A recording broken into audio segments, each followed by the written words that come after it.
आप देख रहे हैं फुल स्टॉप। मैं हूं आपका साथी सौरभ द्विवेदी। आज हम बात करेंगे अर्थ डे पर, चूँकि पृथ्वी जो जहां प्राणी निवास करते हैं और अब तक पृथ्वी के क्या हाल हो गए हैं। जो एक आंदोलन चला था 1970 से 1969 में इसकी घोषणा की गई थी और 1970 में एक प्रथम सम्मेलन हुआ था। उस वक्त 20,000 लोग उस पर सम्मिलित हुए थे। अमेरिका में सम्मेलन हुआ था, अमेरिका से इसकी शुरुआत हुई थी। अब भारत से लेकर के प्रत्येक देश में 192 देशों में इसकी चर्चा होने लगी है। पर्यावरण के प्रदूषण को देखते हुए, ग्लोबल वार्मिंग को देखते हुए हमारे साथ पर्यावरणविद गुंजन मिश्रा हैं। आपसे हम बात करना चाहेंगे वर्ल्ड डे पर। स्वागत है आपका फुल स्टॉप में। Thank you. जहाँ तक अर्थ डे वाली बात है तो अर्थ डे एक ऐसा त्यौहार कहें या सामाजिक जागरूकता का एक ऐसा इवेंट कहें कि जिसमें मकसद ये होता है कि लोगों को जागरूक करना पर्यावरण के प्रति, इकोलॉजी के प्रति, नदियों के लिए, पानी के लिए, संरक्षण के लिए, हवा के लिए, मिट्टी के लिए, कुल मिला के कहने का मतलब ये है कि पंचतत्व के लिए, पंचतत्व के संरक्षण के लिए इस दिन हम लोगों को जागरूक करते हैं और लोगों को बताते हैं कि ये हमारे लिए इतने आवश्यक क्यों है। और यही एक इसका मकसद था। और इसका जो शुरुआत, जैसा कि आपने बताया कि ये यूएस में शुरू हुआ था और इसको शुरुआत करने वाले यूएस के सीनेटर थे। उन्होंने इसकी शुरुआत 1970 में की थी। लेकिन आज की दृष्टिकोण से देखा जाए तो अर्थ डे इसलिए भी बहुत ज़्यादा इम्पॉर्टेंट है क्योंकि आज वैश्विक समस्याएं, जलवायु परिवर्तन जैसी वैश्विक समस्याएं हमारे सामने खड़ी हैं। बिल्कुल। पानी की कमी है, हवा प्रदूषित हो चुकी है। जहाँ तक भारतवर्ष की बात की जाए तो भारतवर्ष में भारतवर्ष के 10 शहर विश्व के सबसे ज़्यादा प्रदूषित शहरों में पाए जाते हैं एयर पोल्यूशन की दृष्टि से। जी। पानी की दृष्टि से देखा जाए तो भारत का कोई राज्य ऐसा नहीं बचा है कि जहाँ पर ग्राउंड वाटर का एक्सप्लॉयटेशन ना किया गया हो। और जहाँ पर ग्राउंड वाटर में नाइट्रेट, फ्लोराइड, आयरन इनकी मात्रा ज़्यादा ना हो गई हो। तो पानी हो गया, हवा हो गया। सिमिलरली मिट्टी देख लीजिए आप कि मिट्टी में आज कृषि भूमि में इतना ज़्यादा रासायनिक और कीटनाशक का उपयोग होने लगा है। जी। उत्पादन की खातिर, सिर्फ एक लालच की वजह से, लालच की खातिर इतना ज़्यादा रासायनिकों का उपयोग होने लगा है कि जो मिट्टी की जो क्षमता थी, उर्वरकता थी, वो पूरी तरह से नष्ट हो चुकी, पूरी तरह से खत्म हो चुकी है। मतलब आपने पंचतत्व की बात की।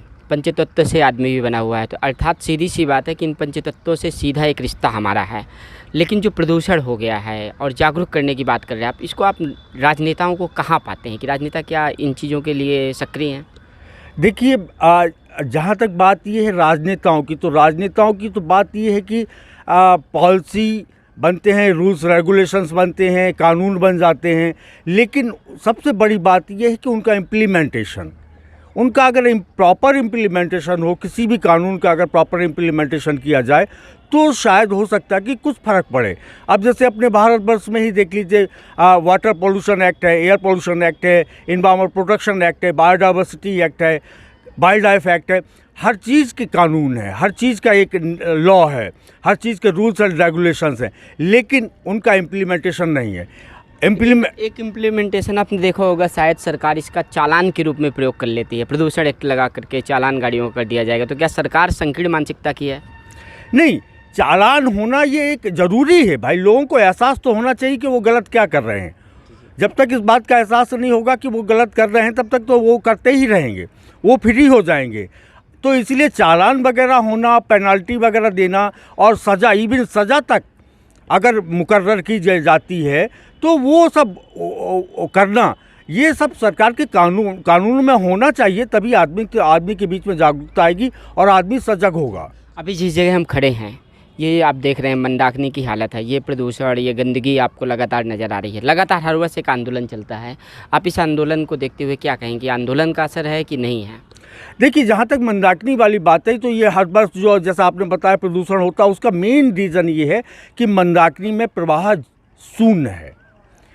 मंदाकिनी अविरल निर्मल तभी हो सकेगी जबकि हम, सबसे पहली बात तो इसमें जो वाटर एक्सट्रैक्शन का लोड है, जैसे कि मंदाकिनी के किनारे जो बोरवेल लगाए गए हैं या ट्यूबवेल लगाए गए हैं किसानों के द्वारा, या बांधों से नहरों के माध्यम से जो पानी ले लिया जाता है, या ड्रिंकिंग वाटर के लिए जो पानी ले लिया जाता है, तो मंदाकिनी पे जो वाटर सोर्स मंदाकिनी का था वो कम अतिक्रमण इंक्रोचमेंट होने की वजह से वो कम होते जा रहे हैं।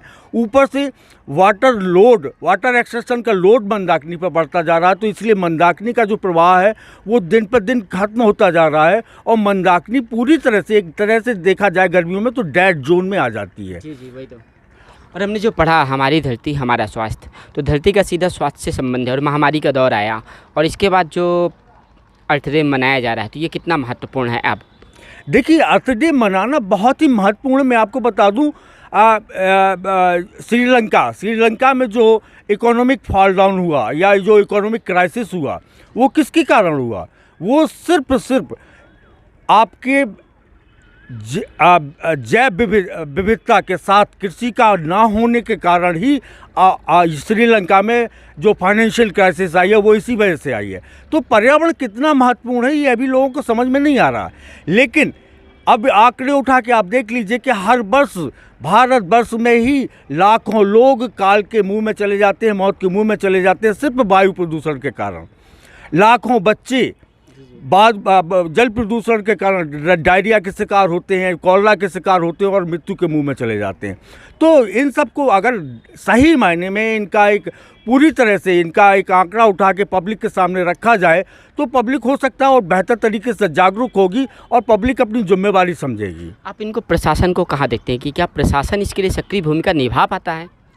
जहाँ तक प्रशासन वाली बात है, चूँकि पर्यावरण एक ऐसा विषय है कि ये समाज के बिना अगर गवर्नमेंट अकेले करना चाहेगी तो अकेले गवर्नमेंट नहीं कर सकती। बिना समाज के पार्टिसिपेशन के बिना पर्यावरण के विषय पर सोचना या कुछ पॉजिटिव करना, ये अकेले सरकार की बस की बात नहीं है। तो आप 22 अप्रैल के इस अर्थ डे के मौके पर सरकार और समाज को क्या संदेश देना चाहेंगे? एक अंतिम सवाल यही है मेरा। मैं 22 अप्रैल को इस अर्थ डे के मौके पर मैं यही कहना चाहूँगा कि सरकार को चाहिए कि इकोसाइड जैसे कानून को क्राइम में रखे और लोगों को बताए, लोगों को ये जागरूक करे कि हमारे लिए ये जो पंच तत्व हैं वो कितने महत्वपूर्ण हैं, स्वास्थ्य की दृष्टि से, इकोनॉमिकल पॉइंट ऑफ व्यू से और हेल्थ पॉइंट ऑफ व्यू से। ये दोनों चीज़ों को लेकर अगर हम उनको पब्लिक के बीच में जाएंगे और उनको बताएंगे तो हो सकता है पब्लिक हमारी जागरूक होगी और इस तरफ इसके सस्टेनेबल डेवलपमेंट के लिए इस काम करेगी। जी। तो ये थे हमारे साथ पर्यावरणविद गुंजन मिश्रा, जिन्होंने भरपूर जानकारी दी कि पंचतत्व आदमी के लिए कितने महत्वपूर्ण है और ये भी सच है कि पंचतत्व से मिलकर के ही शरीर का निर्माण हुआ है। एक मनुष्य इसी प्रकार से चलता है और पर्यावरण और अर्थ डे का जो एक महत्वपूर्ण 22 अप्रैल को मनाया जाता है बहुत महत्वपूर्ण विषय है और जनता को, सरकार को इसको बहुत ही गंभीरता के साथ समझने की आवश्यकता है। बने रहिए हमारे साथ फुल स्टॉप के साथ।